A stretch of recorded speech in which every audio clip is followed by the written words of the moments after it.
பூமாதேவி மாதிரி பொறுமையில சிக்கரமா இருக்கக்கூடிய மீன ராசிக்காரங்களே!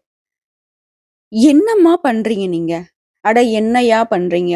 6 வயசுலேருந்து 60 வயசு இருக்கக்கூடிய எல்லா மீன ராசியும் ஏன் கஷ்டத்த வெளிய சொல்ல மாட்டிருக்கீங்க? உங்களுக்கு வரக்கூடிய கஷ்டம் என்ன மத்தவங்களால தானே வந்திருக்கு. உன்னால தான் இந்த கஷ்டம், உன்னால தான் இந்த பிரச்சனைன்னு வாய் திறந்து சொல்லலாம் இல்ல? கரெக்ட்டு தான். பாசம் வச்சிருக்கீங்க, நேசம் வச்சிருக்கீங்க. ஆனா ஏன்? நீங்க வைக்கக்கூடிய பாசத்துக்கும், மரியாதைக்கும் அவங்க ஒர்த்தான்னு யோசிச்சீங்களா? அவங்க என்ன தெரியுமா சொல்றாங்க? அட அவங்களுக்கு என்னங்க, இப்போ வலிச்சு தான் சொல்லுவாங்கல்ல. அவங்க தான் சொல்லவே இல்ல. அப்பன்னா அவங்களுக்கு வலிக்கலன்னு தானே அர்த்தம். அவங்க நல்லா தானே இருக்காங்க. அவங்களுக்கு என்ன குறை? செய்யட்டுமே! அப்படின்னு நெனைக்கிறாங்க. இப்ப யார் மேல தப்பு? பொறுமைய இழந்து பூமாதேவி கூட பல இடங்கள்ல வாய் பொளந்து நெறைய இது பண்ணிடுறாங்க. ஆனா, நீங்க ஏன் அந்த பொறுமைய உடைச்சு எனக்கு வலிக்குது, என்னுடைய கஷ்டம் இதுதான், உங்களால தான் இது நடந்ததுன்னு ஏன் சொல்ல மாட்டேன்றீங்க? நான் நெறைய பதிவுகள்ல சொல்லியிருக்கேன். அந்த மீன் அழுகுறது யாருக்கு தெரியும்? மீனுக்கு தாகம் எடுக்குதான்னு தெரியாது. மீனுக்கு கண்ணீர் வருதாங்கிறது யாருக்கும் தெரியாது. நீங்க அழுகையும் சரி, உங்களுடைய பசியும் சரி, மறைச்சு வைக்கிறீங்க. உங்க தேவைகள சுத்தமா ஒதுக்குறீங்க. ஆனா மத்தவங்களுடைய தேவைக்காக நாயா, பேயா அலைஞ்சு வாழ்ந்துட்டு இருக்கீங்க. நம்ம சொல்லக்கூடிய விஷயங்கள் உண்மைன்னு நெனச்சா கமெண்ட் பாக்ஸ்ல பதிவிடுங்க. ஆனா நான் இப்போ இந்த தலைப்பு போட்ட உடனே மீன ராசிக்காரர்கள் எல்லாருமே ஆச்சரியமா பார்ப்பீங்க. "என்ன பாப்பா போட்டிருக்க? மீன ராசியை எதிர்த்தால் மரணம் நிச்சயம்னு போட்டிருக்க. அதுவும் 100% உண்மை. யமனையே எதிர்க்கக்கூடிய சக்தி எங்களுக்கு இருக்குன்னு போட்டிருக்க. நான் சாதாரண மீன்மா. என்னால முடியாது. நான் இந்த பக்கம், அந்த பக்கம் ஓடிக்கிட்டு இருக்கேன்." அப்படின்னு இப்ப பேசுவீங்க. சரி. யமபெருமான பொறுத்தவரைக்கும் கெட்டவங்கள ரொம்ப திடகாத்திரமா தூக்கிட்டு போயிடுவாரு. ஆனா, நல்லவங்கள கூட்டிட்டு போகுறப்போ, ரொம்ப பயந்து தான் வருவாராம். ஏன்னா, மீன ராசிக்காரங்க ரொம்ப நல்லவங்க. சரியா? அது ஒரு புறம் இருக்கட்டும். நல்லவங்கன்னு நான் சொல்றேன். எதனால நீங்க என்ன நல்லவன்னு சொல்றீங்க? அப்படிலாம் ஒண்ணும் கிடையாது. நாங்க கெட்டவங்க போல. அதனால தான் எங்களுக்கு எல்லாமே கெட்டதாவே நடக்குது. அப்படின்னு இப்போ ஒரு சிலர் மனக்குமுறலோட பேசுவீங்க. கிடையாதுங்க. கடவுள் குடுத்த சோதனைகள, உங்க முன்னோர்கள் செய்த பாவத்த கூட நீங்க இப்ப அனுபவிக்கிறதா கூட இருக்கலாம்னு வச்சுக்கோங்க. உங்க ஜாதகத்த பொறுத்து உங்களுக்கு நான் பலன் சொல்ல வந்திருக்கேன்னு நினைக்காதீங்க. பொது பலனா மீன ராசியில கூடிய ஒவ்வொரு நட்சத்திரக்கும் சேர்த்து தான் பொது பலன் நான் சொல்ல வந்திருக்கேன். ஒருத்தன் வெற்றி பெற்று போறதும், ஒருத்தன் தோல்வியில துவண்டு போய் வாழ்றதும், அவன பத்தி அவன் புரிஞ்சுக்காம இருக்கிறது தான். இப்ப என்னால என்ன முடியும் அப்படிங்கிறது எனக்கு தெரிஞ்சா மட்டும் தான் அடுத்து நானு எந்த ஒரு விஷயத்தையும் செய்ய முடியும்.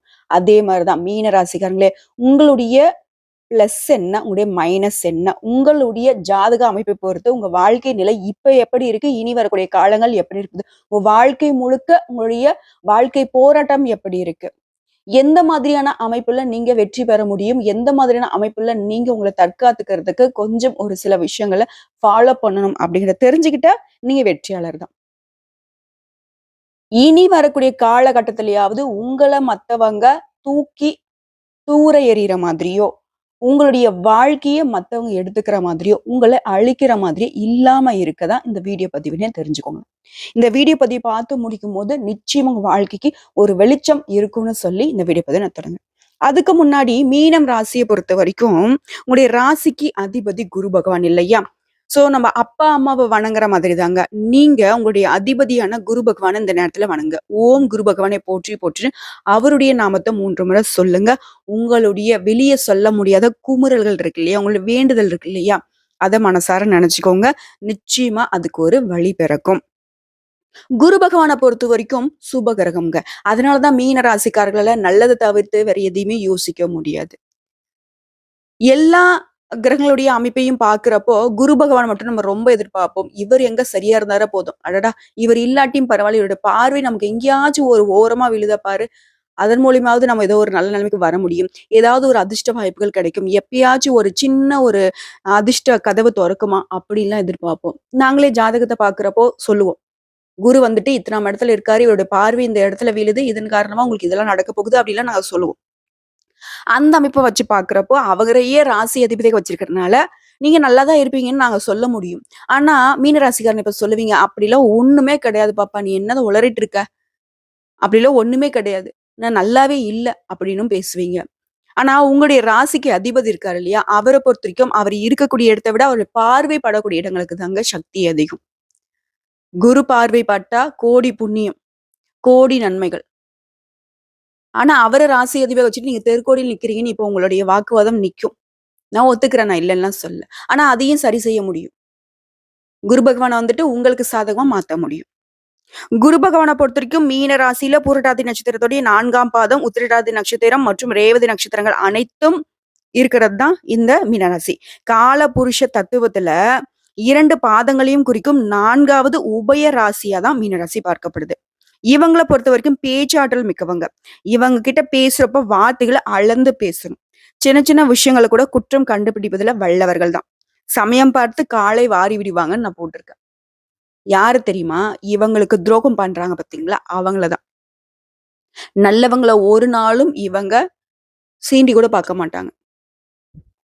இவங்களுக்கு பாதகம் பண்ணிட்டீங்க அப்படின்னா, "நீ கெட்டவனா இருக்கியா? தூர நில்லு. எனக்கு கெட்டது பண்ண அப்படின்னாக்கா, உனக்கு சமயம் பார்த்து சரியான அடி குடுத்துருவேன்" அப்படின்னு நெனைக்கிறவங்க தான் மீன ராசிக்காரங்க. மீன ராசியில பிறந்தவங்க எப்பவுமே கற்பனை உலகத்துல மறந்துட்டு இருப்பாங்க. அவங்களுக்குன்னு ஒரு பாதை, அவங்களுக்குன்னு ஒரு உலகம் ஜாலியா இருப்பாங்க. இவங்களுடைய தயாள குணமும், பொறுமையும், தன்னம்பிக்கையும், இவங்களுடைய திறமைசாலித்தனமும் தான் இவங்கள வந்துட்டு மத்தவங்க கிட்ட வித்தியாசப்படுத்தி காட்டுது. மத்தவங்களோட சுக துக்கத்த கூட தன்னோட சுக துக்கம் மாரி நெனச்சு, அவங்களுக்கு உணர்ச்சிகளுக்கு மதிப்பு குடுத்து உதவி செய்யறதும் இவங்களா தான் நிப்பாங்க. பக்கபலமா நின்னு அவங்களுக்கு வழிகாட்டுறதும் இவங்களா தான் இருப்பாங்க. தாங்கிட்ட இருக்கக்கூடிய ரகசியத்த மறைக்க தெரியாது. சமயத்துக்கு ஏற்றார் போல மாறிவிடக்கூடிய சுபாவம் இவங்ககிட்ட இல்லன்னு தான் நம்ம சொல்லலாம். ஆனா, அந்த கலியுகத்துல அந்த மாதிரி மாற்றம் அடையறவங்களுக்கு தான் வாழ்க்கை வெற்றியா போயிட்டு இருக்கு. இல்லையா? அது இவங்களுக்கு தெரியாது. இவங்கள பொறுத்தவரைக்கும் கெட்டவங்க வந்து ஈஸியா அவங்கள அப்சர்வ் பண்ணிக்கலாம். துர்போதனை செய்யறதுக்கு, கெட்ட சகவாசங்களுக்கெல்லாம் இவங்க ஈஸியா அடிமையாயிடுவாங்க. ஏன்னா, அ என்ன சொல்றது? இவங்களுக்கு தான் அந்த யோசனை இல்ல இல்லையா? நல்லவங்க யாரு, கெட்டவங்க யாருன்னு பார்த்து புரிஞ்சுக்கக்கூடிய ஒரு சக்தி கிடையாது. என்ன மேடம் சொல்றீங்க? முன்னதா சொன்னீங்க, இவங்களுக்கு வந்து ஏதாவது ஒரு பாதகம் பண்ணிட்டாக்கா, அவங்கள வந்து வச்சு செஞ்சுருவாங்கன்னு சொல்லிட்டு. அவங்களுக்கு அப்படி தெரியும். நல்லது எது, கெட்டது எதுன்னு தெரியாது. பட் கெட்டதுன்னு ஒண்ணு முடிவு பண்ணிட்டாங்க அப்படின்னாக்கா, அத அழிக்கணுன்ற ஒரு முயற்சியில இறங்குவாங்க. பெருசா. ஆனா இவங்களுக்கு மனசளவுல பார்த்தோம்னாக்கா, ரொம்ப ஒரு குழந்தை தான்னு சொல்லலாம். ஒரு குழந்தைகிட்ட வந்து நம்ம சாக்லேட்ட புடுங்கிட்டோம்னா என்ன பண்ணும்? அவங்க ஏன் புடுங்குனாங்க? என்ன ஏதுன்னுலாம் தெரியாது. மொத்தமா அடிக்கும். எனக்கு அது வேணும்னு சொல்லும். பட் அந்த சாக்லேட் வந்து நமக்கு நல்லதா, கெட்டதா அது தெரியுமா? தெரியாது. அதே மாதிரி தான் மீன ராசிக்காரோட குணங்கள். மீன ராசிக்காரங்கிட்ட குறும்புத்தனம் அதிகமா இருக்கும். சிறுபிள்ளைத்தனமா ஏதாவது செஞ்சுக்கிட்டே இருப்பாங்க. அத செய்யறதுனால நெறைய சிக்கல்கள்ல மாட்டிக்கிட்டு முழிப்பாங்க. இப்ப நான் சொன்னேன் இல்லையா? குழந்தைத்தனம். இவங்க இதமாகவும், இங்கிதமாகவும் சூழ்நிலைக்கு தகுந்த மாரி அறிந்து தான் பேசுவாங்க. இருந்தாலும் சில இடங்கள்ல அந்த குழந்தைத்தனத்தினால மாட்டிப்பாங்க. மீன ராசியில பிறந்தவங்க எதையுமே திட்டமிட்டு தான் செயல்படுவாங்க. ஆனாலும் சற்று பயந்த சுபாவம் இவங்களுக்கு அதிகங்க. இவங்கள நம்பி எந்த காரியத்திலயும் இறங்க முடியாது. ஏன்னா, எவ்வளவு சீக்கிரத்துல ஒருத்தவங்க கிட்ட அன்பா பழகுறாங்களோ, அவ்வளவு சீக்கிரத்துல அவங்க கிட்ட வந்து ஏதாவது ஒரு கொணக்கு சேஷ்டை பண்ணி அவங்கள விட்டு விலகுறதுக்கும் தயாரா இருப்பாங்க. மீனராசிக்காரங்க லவ் பண்றீங்க அப்படின்னாக்கா பயப்படணுமா அப்படின்னு கேட்டா, அப்படி கிடையாது. வாழ்க்கை துணை வேற, இந்த ஃப்ரெண்ட்ஸு இந்த மாதிரியான பழக்கவழக்கங்கள் வேற. மீன ராசியில பிறந்தவங்களுக்கு பொறுத்தவரைக்கும் வெளியில இருந்து யாருக்கும் தீங்கு செய்ய வேண்டிய அவசியமே பெரும்பாலும் கிடையாது. ஏன்னா, எல்லா விதத்திலயும் இவங்களுக்கு இவங்களே எதிரின்னு வச்சுக்கோங்களேன். இவங்களுக்கு இவங்களே தீங்கு செஞ்சுப்பாங்க. அதுவே உண்மையும் கூட. தேவையில்லாத விவகாரங்கள்ல அடிக்கடி தலையிட்டு வீண் வம்பு வழக்கெல்லாம் இவங்களே வாங்கி வச்சுப்பாங்க. நம்ம சொல்லக்கூடிய விஷயங்கள உண்மைன்னு இருந்துச்சா கமெண்ட் பாக்ஸ்ல பதிவிடுங்க. இதனால இவங்க வசிக்கக்கூடிய இருப்பிடம் அப்படிங்கிறது அடிக்கடி மாத்திக்கிட்டே இருப்பாங்க. தன்னுடைய தேவைகளை பூர்த்தி அடையக்கூடிய காலம், நேரம் பார்க்காம மத்தவங்களுக்கு உதவி செய்யறதுல போயிடுவாங்க. இதுக்கு ஒரு எக்ஸாம்பிள் சொன்னா, தன்னுடைய தட்டுல வந்து சாதம் இல்ல. ஆனா அவங்க தட்டுல சாதம் இல்லையே அச்சச்சோ! அப்படின்னு சொல்லிட்டு இவங்க 10 பேர்ட்ட சாப்பாடு வாங்கிட்டு வந்து குடுக்குற அளவுக்கு ரொம்ப நல்லவங்க. அடுத்தா தனக்காரகனான குருவின் ராசியில இவங்க பிறந்திருக்கிறதுனால பணத்த விட மனசு தான் பெருசு அப்படின்னு நினைப்பாங்க. யாராவது இவங்கள அவமானப்படுத்திட்டாங்க அப்படின்னாக்கா, வாழ்க்கை முழுவதுமே அவங்கள வெறுத்து ஒதுக்குறதுல முடிவா இருப்பாங்க. இவங்களுடைய மதிப்பும், மரியாதையும் எங்கேயுமே எப்பவுமே பாதிக்கப்படவே கூடாது அப்படிங்கிறதுல ரொம்பவே எச்சரிக்கையாவும் நடந்துப்பாங்க. வாக்குஸ்தானத்துக்கு அதிபதியா செவ்வாய் பகவான் இருக்கிறதுனால, அதாவது அது வந்து 9வது இடம். அதற்கும் அதிபதி செவ்வாய் பகவான். 9ஆம் இடம் அப்படிங்கிறது நம்ம பாக்கியஸ்தானம்னு சொல்லுவோம். இதனால அவங்களுடைய வாக்கு வன்மையினால பேசி பேசியே பணம் சம்பாதிக்கிறதுல வல்லவர்கள்லாம் அந்த மீனராசிகள்ல சொல்லலாம். மன வாழ்க்கைய பொறுத்தவரைக்கும் மீனராசியில பிறந்தவங்க சுகபோக வாழ்க்கை துணையையே விரும்புவாங்க. இவங்களுடைய விருப்பத்துக்கு ஏற்றார் போல தான் மன வாழ்க்கையும் அமையும். இவங்களுக்கு திருமணம் நடைபெறதுல கொஞ்சம் தாமதம் ஏற்பட்டாலும், ஒரு சிலருக்கு 2வது திருமணம் கூட நடைபெறதுக்கு வாய்ப்பு இருக்குங்க. இவங்களுடைய வாழ்க்கை துணை இருக்காங்க இல்லையா? அவங்களுடைய சொந்தக்காரங்கிட்ட உங்களுக்கு தேவையற்ற மனசஞ்சலங்கள் ஏற்பட்டாலும், சொத்துக்கள் வந்து சேரும். வாழ்க்கை துணைய வச்சு பார்க்கிறப்போ மீன ராசிக்கு எல்லாமே சாதகமா தான் இருக்கு. உங்களுடைய பூர்வ புண்ணிய ஸ்தானம் அப்படின்னு சொல்லக்கூடிய 5ஆம் இடத்துக்கு அதிபதி சந்திரன் வராரு. இவர்களுக்கு குழந்தை பிறந்த உடனே சட்டுன்னு வாழ்க்கை தரம் முன்னேற்ற முடியும். ஒரு வேலைன்னு பார்த்தோம்னாக்க, ரொம்ப தூரம் பயணம் செஞ்சு வேலை பார்க்குற மாரி இருக்கும். 8ஆம் இடத்துக்கு உரியவன் வராரு, சுக்கிர பகவான் இருக்கிறதுனால, திடீர் பயணங்கள் மேற்கொள்வதுல உங்களுக்கு ஆர்வம் அதிகம். அடுத்ததான் ஆயுள்காரகன்னு சொல்லக்கூடிய சனி பகவான் துலாம் ராசியில உச்சம் அடைந்திருக்கிறதுனால, உங்களுக்கு நீண்ட ஆயுள் உண்டுங்க. கணவன் மனைவிக்குள்ளேயும் அந்யோன்யம் இருக்காது. சின்ன சின்ன கருத்து வேறுபாடு, சண்டை சச்சரவு இருக்கத்தான் செய்யும். பட் ஒருத்தர விட்டு ஒருத்தர் விலகி போக மாட்டீங்க. இவங்களுக்கு வந்து பார்த்தீங்கன்னாக்கா, தெய்வ பக்தி அப்படின்றது ரொம்ப அதிகம். பெரியவங்க கிட்ட மரியாதையா பழகுற குணமும் அதிகம் இருக்கிறதுனால, ஆன்மீக, தெய்வீக காரியங்கள்ல அதிகமா உங்கள ஈடுபடுத்திப்பீங்க. உங்களுடைய சொந்த முயற்சியில தான் செல்வம் சேர்ப்பீங்க. தான் உழைச்சு சம்பாதித்த பணத்துல தான் பூமி, வீடு, மனை, வண்டி, வாகனம் இதெல்லாம் அமைச்சு வாழுவீங்க. புகழ்ச்சிக்கு இவங்க வந்து அடிபணிவதால, இவங்கள புகழ்ந்தீங்க அப்படின்னாக்க, நினைச்ச காரியத்த சாதிச்சிடலாம். மத்தவங்களுக்கு அள்ளி கொடுக்குறதுல வள்ளல்ங்க இந்த மீன ராசிக்காரங்க. தனக்கே இல்லனாலியும் வந்தவங்களுக்கு வஞ்சகம் இல்லாம பார்த்துப்பாங்க. மேலும் உங்களுடைய 9ஆம் இடமான பாகிஸ்தானத்துக்கு அதிபதி செவ்வாய் பகவான் இருக்கிறதுனால, தந்தையே முன்னுதாரணமா வச்சு முன்னேற பார்ப்பீங்க. தந்தையின் வழியை பின்பற்றி தான் புதுசா வித்தியாசமா முயற்சி செய்ததுல ஆர்வம் உங்களுக்கு அதிகமா இருக்கும். 10ஆம் இடமான ஜீவஸ்தானத்துக்கு உங்களுடைய ராசிக்கு அதிபதியான குருவே இருக்கிறதுனால, பலருக்கும் சுயதொழில்ல ஈடுபடவே விருப்பம் இருக்கும். எவ்வளவு பணம் வந்தாலும் சரி, சேமிக்க முடியாதபடி செலவுகளும் அதிகமா தான் இருக்கும். நான் தான் இப்ப முன்னே சொன்னேன் இல்லையா? வாரி வள்ளல்கள்ன்னு சொல்லிட்டு.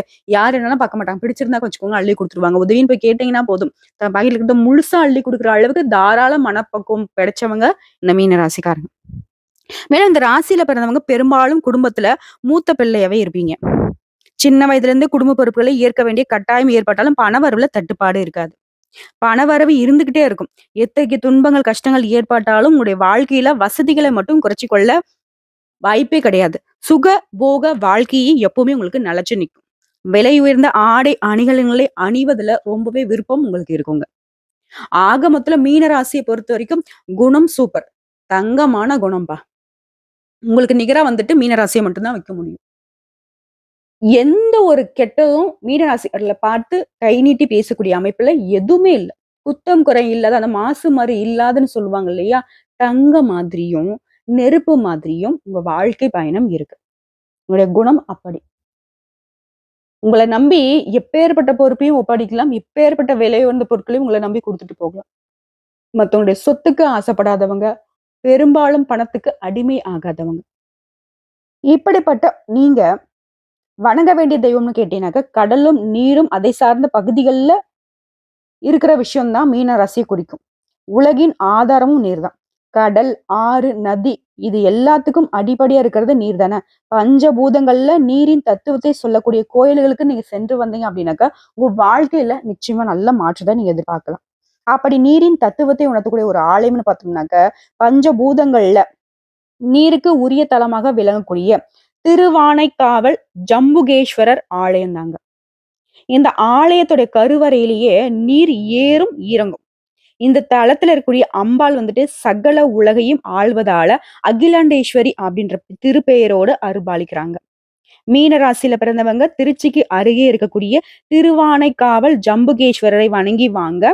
நிச்சயமா கடலளவு இருக்கக்கூடிய உங்களுடைய பிரச்சனைகள் கூட கரைந்து போய் கடலளவு அருளை பெறுவீங்க. வாழ்க்கை வளமாக மாறும். இப்போ வரைக்கும் நம்ம மீன ராசியுடைய வாழ்க்கையுடைய அமைப்பு பார்த்தோம். அவங்களுடைய நல்லது பார்த்தோம். அவங்களுடைய கெட்டத பார்த்தோம். அவங்க எப்படி இருக்கணும்? எந்த விஷயத்த மாத்திக்கிட்டாக்கா அவங்க வாழ்க்கையில வெற்றி பெற முடியுங்கிறத நம்ம பார்த்துட்டோம்.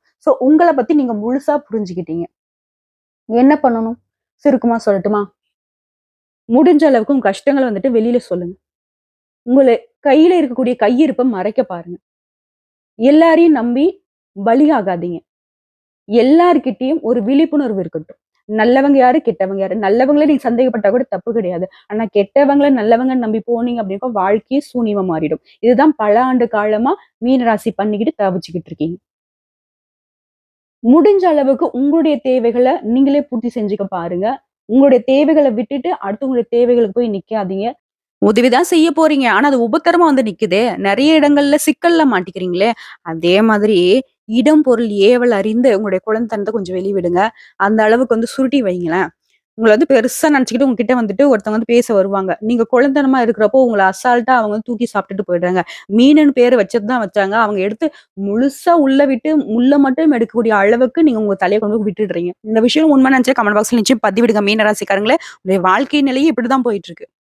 10 பேர் இருக்கக்கூடிய நண்பர்கள் கூட்டத்துல கூட இந்த மீன ராசிக்காரங்க வந்து பார்த்தீங்கன்னாக்கா, அசால்ட்டா மாட்டிப்பீங்க. சுத்தி வச்சு உங்கள தான் கிண்டல் பண்ணிட்டு, ஜாலி பண்ணிட்டு இருப்பாங்க.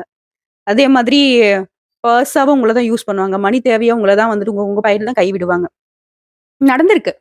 இப்பவும் நடந்துகிட்டு தான் இருக்கு. ஆண்களாகட்டும், பெண்களாகட்டும் இத தான் வந்து பார்த்துட்டு இருப்பீங்க. இதெல்லாம் மாத்திக்கோங்க. இப்ப வந்து ஃப்ரெண்ட்ஸ் பார்க்க போறீங்களா? ஓகே. ஃப்ரெண்ட்ஸ்க்கு வந்து செலவு பண்றது கரெக்ட் தான். எல்லா நேரமும் செலவு பண்ணீங்க அப்படின்னா, உங்களோட தேவைய யார் பார்ப்பாங்க? உங்களுக்கு ஒரு அவசரம் அப்படின்னாக்க ஒரு ஃபோன் பண்ணி பாருங்களேன். 10 பைசா அவங்ககிட்ட இருந்து வராது. இது ஒரு வழி பாத. அப்படிங்கிற மாதிரி உங்ககிட்ட இருந்து போகுமே தவிர்த்து உங்களுக்கு திரும்பி வராது. ஸோ இதெல்லாம் கொஞ்சம் மாத்திக்கிட்டீங்க அப்படின்னாக்க, நெறைய இடங்கள்ல நீங்க வெற்றியாளரா திகழ முடியும். இன்னும் குறிப்பா சொல்லணும்னா, ஒவ்வொரு நாளும் நீங்க கண் விழிக்கிறப்போ, ஓகேங்களா? திருச்செந்தூர் முருகன மனசார நெனச்சுக்கிட்டு கண் விழித்து, திரும்ப உறங்க போறதுக்கு முன்னாடி அவர நெனச்சுக்கிட்டே உறங்க போங்க. நெறைய விஷயங்கள்ல அந்த வெற்றிவேல் முருகனுடைய வேல் உங்களுக்கு துணையா வரும். "வேலுண்டு வினையில்லை, மயிலுண்டு பயமில்லை." இந்த 2 விஷயமும் உங்களுக்கு துணையாவே நிக்கும். முடிஞ்சதுனாக்க, உங்களுடைய ஃபோன்லயும் திருச்செந்தூர் முருகனுடைய செந்தில் ஆண்டவருடைய ஃபோட்டோஸ வந்து வச்சுக்கிட்டு அடிக்கடி பார்த்துக்கிட்டு வாங்க. நல்ல மாற்றம் இருக்கும். ஏதாவது ஒரு முக்கியமான விஷயத்த மீட்டிங் பேச போறீங்க, ஒரு பிசினஸ்க்காக போறீங்க, ஒரு நல்ல சுபகாரியத்துக்காக போறீங்க. அவருடைய ஃபோட்டோஸ் பார்த்துட்டு, "முருகா, நீ தான் எனக்கு தொண வரணும். நான் போகக்கூடிய காரியத்துக்கு நீ தான் என் கூட வந்து வெற்றியா முடிச்சு குடுக்கணும்." அப்படின்னு சொல்லிட்டு சொல்லி பாருங்க. யாம் இருக்க பயமேன்னு அவர் நிப்பாரு. என்ன ட்ரை பண்ணி பாருங்க. நீங்க போகக்கூடிய இடத்துல எங்கேயாவது ஒரு இடத்துல அவருடைய பெயர வந்து நீங்க பார்க்க முடியும். யாம் இருக்க பயமேன்னு வரும். வேல் பார்ப்பீங்க, மயில் பார்ப்பீங்க. உண்மையா மனசார முருகப்பெருமான மனசுல நெனச்சுக்கிட்டு நீங்க போய் பாருங்களேன். ஏதாவது ஒரு ரூபத்துல அவர் உங்களுக்கு காட்சி அளிப்பாரு. அப்பவே நீங்க தெரிஞ்சுக்கலாம். ஓ! ஓகே. நம்ம போகக்கூடிய விஷயம் வந்துட்டு சக்சஸ் அப்படின்னு. தன்னுடைய பெயரிலேயே வெற்றின்னு வச்சிருக்காரு. அப்புறம் எப்படிங்க உங்களுக்கு தோல்வி தொடரும்? தோல்வி தொடக்கூட முடியாது. தோல்வி உங்கள பார்த்தாலே ஓடி போயிடும். வெற்றி மட்டுமே உங்கள நெருங்கி வரும். எல்லா விதங்கள்லயும் வெற்றிய பெறக்கூடிய மீன ராசிக்காரங்களே. இப்பவே நான் சொல்லிட்டேன். ஓகேங்களா? ஸோ இன்னைக்கும் சரி, என்னைக்கும் சரி, மீன ராசிய பொறுத்தவரைக்கும் உங்களுடைய மனசுக்கு, உங்களுடைய வெள்ளை மனசுக்கு வாழ்க்கையும் வெளிச்சமா மாறப்போகுது. நம்பிக்கையோட, கடவுளுடைய துணையோட ஒவ்வொரு நாளையும் கடந்து வாங்க. நாங்களும் உங்களுக்கு துணையா வந்துகிட்டு இருக்கோம். இந்த வீடியோ பத்தி உங்களுக்கு பிடிச்சிருந்தாக்க வீடியோக்கு லைக் பண்ணுங்க. நம்ம சேனல சப்ஸ்கிரைப் பண்ணுங்க. மேலும் பிடிச்சவங்க ஃப்ரெண்ட்ஸ் அண்ட் ஃபேமிலிக்கு ஷேர் பண்ணுங்க. நம்ம சொல்லக்கூடிய அனைத்து விஷயங்களும் பொது பலன்கள் தான். 95% நம்ம சொல்லக்கூடிய விஷயங்கள் நிச்சயமா பலிதமாகும். மீதி இருக்கக்கூடிய ஒரு 5, 10% வந்து பார்த்தோம்னா, உங்களுடைய தனிப்பட்ட ஜனஜாதகத்தை பொறுத்து மாறுபடும். ஆனா இதுவே வந்து பார்த்தீங்கன்னா, உங்க வாழ்க்கை தரத்த என்ன சொல்றது? ஸ்கேல் வச்சு அளந்த மாதிரி நம்ம சொல்லியிருக்கோம். பயன்படுத்திக்கோங்க. சிலத விஷயத்த மாத்திக்கோங்க. நல்லதே நடக்கும். வாழ்க வளமோடு, நலமோடு, வாழ்க வாழ்க பல்லாண்டு.